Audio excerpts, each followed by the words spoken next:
एक बार फिर से हमारे देश के अंदर एक दिल दहला देने वाला रेप केस हुआ। कुछ लोग अभी ये सोचने में बिजी हैं कि आखिर गलती थी किसकी, पर मेजॉरिटी ऑफ लोग ये सोच रहे हैं कि आगे क्या।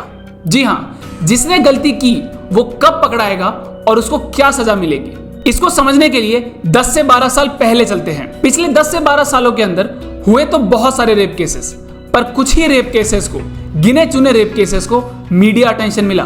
पर यह मिलने के बावजूद क्या विक्टिम को न्याय मिला या अक्यूज्ड को जो सजा मिलनी चाहिए थी वो मिली या नहीं मिली, आइए समझते हैं। आइए चलते हैं 2012 के अंदर, जब सुजेट जॉर्डन रेप केस हुआ था। इसके अंदर सुजेट जॉर्डन को गन पॉइंट के ऊपर रखकर एक मूविंग कार के अंदर उनका रेप हुआ और बाद में उनको पार्क स्ट्रीट कोलकाता के सामने फेंक दिया गया। इसके अंदर मेन अक्यूज्ड कादिर खान, जो आगे चलकर मेंबर ऑफ पार्लियामेंट बने बसीरहट के, वो फिलहाल जेल के अंदर हैं, जबकि नसीर खान, रुमन खान और सुमित बजाज 10 साल की जेल के अंदर हैं। अब आते हैं निर्भया रेप केस के ऊपर। यह रेप केस 2012 के अंदर हुआ था, जिसको अंजाम दिया गया था 6 लोगों के द्वारा।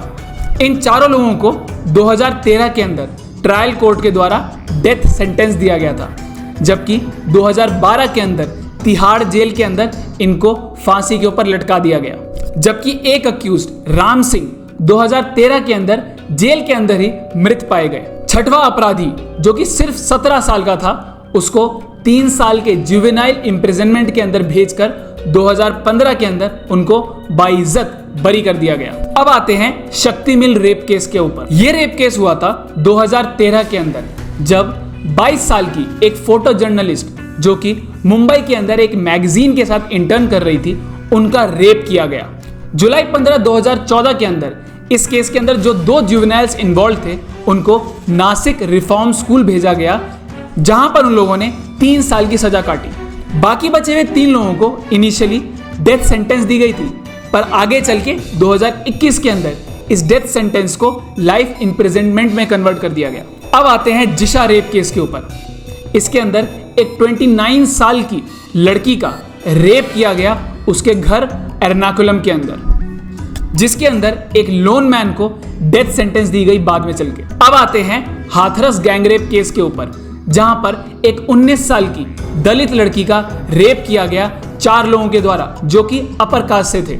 इस केस में जिन 4 अक्यूज को पकड़ा गया, उनमें से सिर्फ एक ही गिल्टी पाया गया, वो भी कल्पेबल होमिसाइड के अंदर, जबकि बाकी 3 लोगों को अक्यूज्ड नहीं पाया गया। अब सोचने वाली बात यह है कि ये कोलकाता रेप केस का जस्टिस कितने दिनों, कितने महीनों और कितने सालों बाद आता है।